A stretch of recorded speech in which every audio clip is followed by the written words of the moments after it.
Welcome to the Innovation Squadcast, making a positive difference in learning through innovation.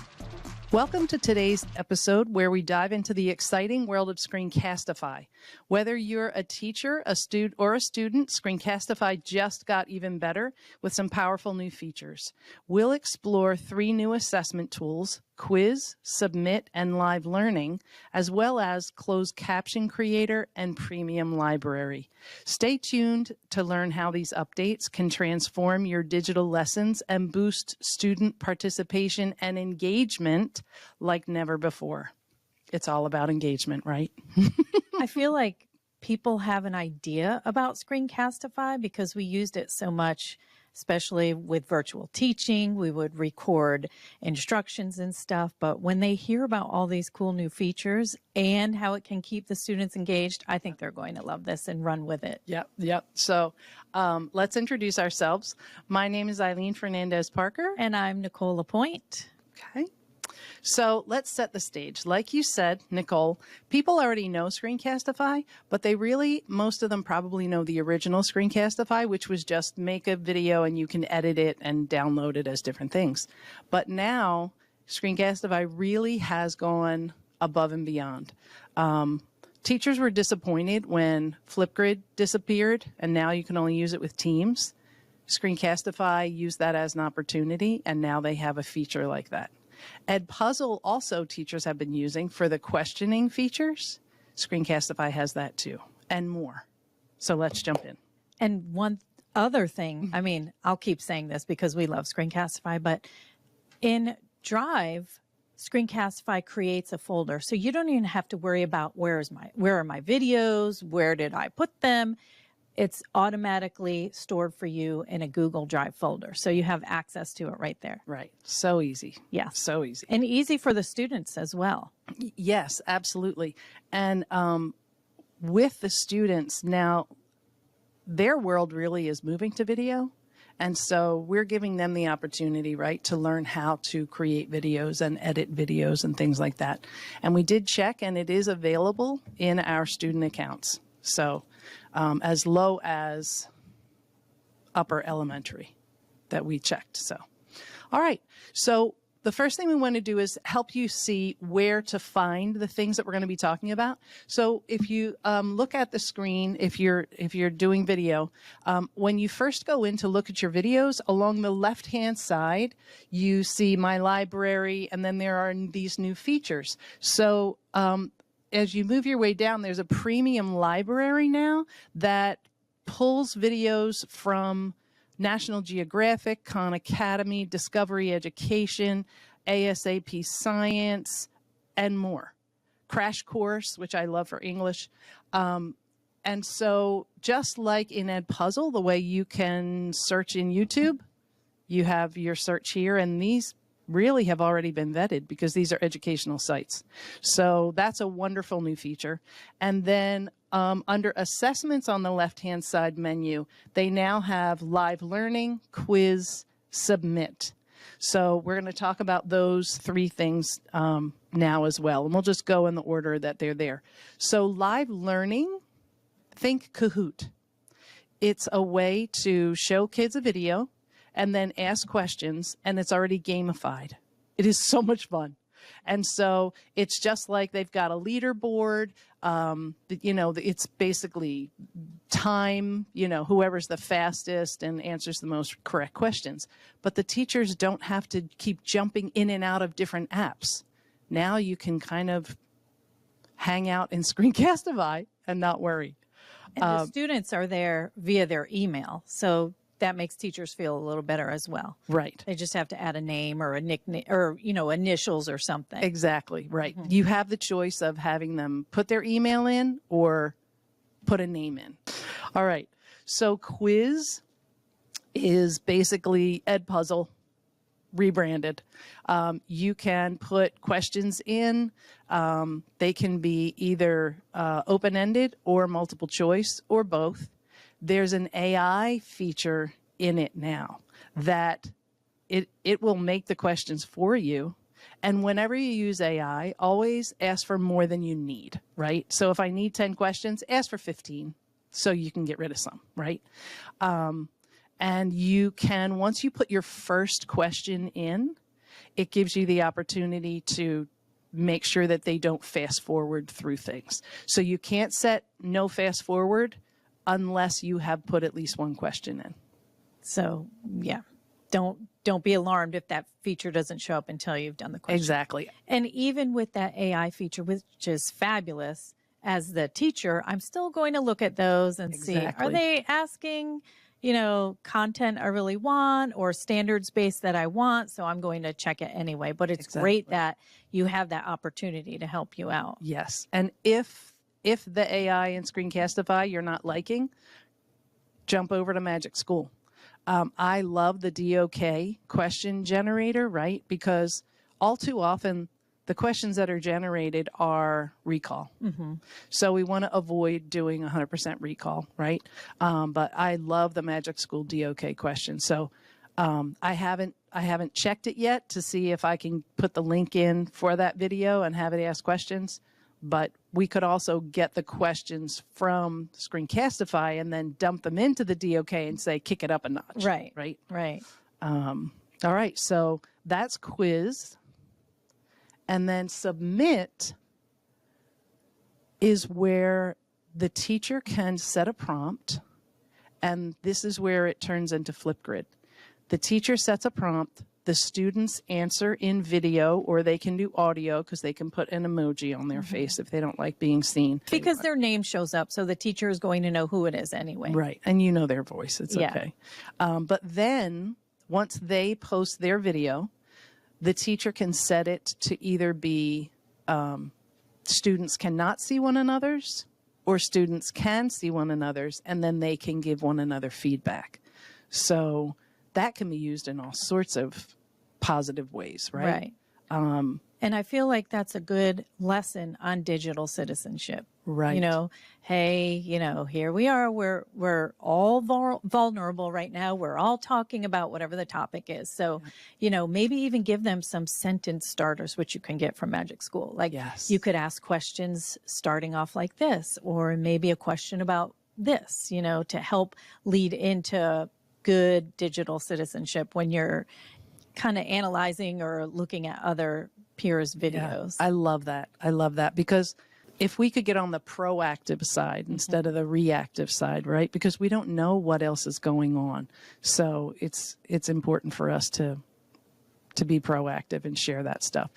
So the last thing is that now when you make a video, Screencastify is using AI to transcribe it so that you have closed captions. Now, I looked for the different languages, and right now it's just English. But I think that if we all hop in there and send them a request, because AI can do that's no big deal anymore, translating, right? So for our MLs, that could be super powerful. And it really was. We had a teacher from Stratford. She's now teaching out of the country, but she presented for us on the closed captions in Screencastify and how helpful it was with her ML students. Nice. So that's awesome. And, the positive of not having to keep jumping in and out of apps, the kids get used to Screencastify. There's a comfort level, and then you can assess them, and it doesn't have to be a formal assessment. It could be informal. Right. But it could be formal, if you use that submit feature where the kids have to explain what they know, that could be an assessment, So we do have to be careful, though, that what we're assessing has to do with standards. Right. Right. Now, I know, as an English teacher, we did communication. So you could assess them on how well they present the information, right. And that's where having peer feedback can be helpful, too. Maybe don't say so many ums, things like that, We did this a couple years ago with Miss Pfeiffer at Marrington Middle. We were having the students create their own math problems. And of course, she went over to see if they walked through the process correctly. And she kept those videos as little training videos in her course. Nice. Yeah. So if a student was having trouble on, I'm just going to throw this out there, like dividing fractions. Yeah. she would have certain students offered to make certain videos. She, as the teacher, would, of course, look at them to see if they were done correctly. And then that's one less video she has to create. Yep. And then you're being taught by your peer, you're being taught by another student. So it's kind of cool. And then those students feel like, you know, they're top dog as well. So you can use it with this, having the students use it as well. Yeah. You just reminded me of something. I was in this amazing math conference session, and the woman presented the best wrong answer. And she would collect the kids' work and then pick the one that was close but not quite, and then show that to the kids. And then the kids had to figure out where the person went wrong, right? So that's another process that you could use that submit with, right? You know, because you're really having to think about it at that point. Right. All right, so those are the new features, and some things that we want to share with you have to do with best practices and research. So when you make videos, the science behind the brain shows that the littles in lower elementary, probably all of elementary, they can handle videos that are 3 to 5 minutes long. If you go beyond that, you're going to lose them. So think about how long it's going to take and break it into part 1, part 2. It's fine to do part 1, part 2. Right. You can do part 3 if you need to. Doesn't matter. For middle and high school, the research shows 5 to 7 minutes. Do not go beyond 7. And even 6 is better. And that's all the way up to adults. It doesn't get higher for adults. I was going to say, I prefer shorter videos too. Right.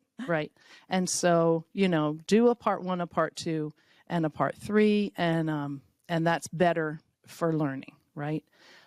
The cool thing about, I keep saying the cool thing, clearly Screencastify is so cool with all the features, but teachers, there's an analytical view, so teachers can see which students have viewed the videos. Right. And, you know, that will help if a child is needing some extra help on a certain topic or subject. Hey, did you look at the video? Yeah, I did. And you can go back and say, I think you missed this video. I didn't see that you viewed it. Right. So here it is again. Right. You know, maybe this will help. So I like that part of it too. Yeah. And if you want to learn more about Screencastify, they have what they call Screencastify University. And they are mini courses. They run from 10 to 60 minutes long. And then they also have... Not in one video. No, right. And then they also have a training deck, getting started with Screencastify, that you, if you want to introduce it to your students, you could pull that training deck. And both of those things are linked in the show notes for you, so you don't have to go hunting for them. Right. And so is there anything else? People have been asking, like people reach out a lot. What can I do with my students besides Flipgrid? So there are so many options here in Screencastify. So and schools, as we meet with them, engagement is the big goal for this year. Right. And so I feel like that Screencastify could be the tool for our schools for this year. You know, and they not just putting them on Screencastify all day, but little blips. Yes. Of how it could help. Yes, and keep absolutely. them engaged. And they can use it for centers, right? Station rotation. They could use it as a warm-up. There are all kinds of things, you know, and that new live learning, which is like Kahoot. They do get excited. I also like it. Say a student is absent or a student goes home and the parent wants to help. If there's a Screencastify video showing or walking the students through, you know, here's how you get to this website for this research, or, you know, it helps parents because sometimes they get home to us and we're like, I'm not sure how to get there. I'm not sure what path to follow. So it's also helpful for parents. Right. Wonderful. Yeah. So lots of goodies with Screencastify. Yeah, absolutely. I think it would be my tool, my top tool for this year. Yeah.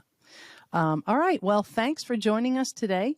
Remember, the power to transform your lessons and truly engage your students is right at your fingertips with tools like Screencastify's new quiz, submit, and live learning.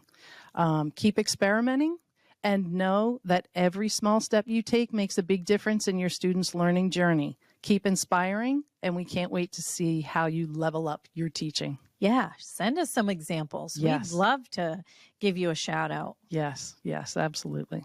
Don't forget, if you are interested in the podcasts, every 2 podcasts you watch and fill out a quick questionnaire on a Google form, you'll get 1 credit. I love that. You're learning so much. You're able to share with us if you want to share about the topic, and you're getting a credit. Yes. And they could do that while they're driving home. Yes. Right? Listen to the podcast. Don't fill out the form while you're driving. And don't watch the video either. But right. Nothing like getting PD while you're stuck in traffic. Right. Perfect. Perfect. All right. Thanks, everybody. Bye.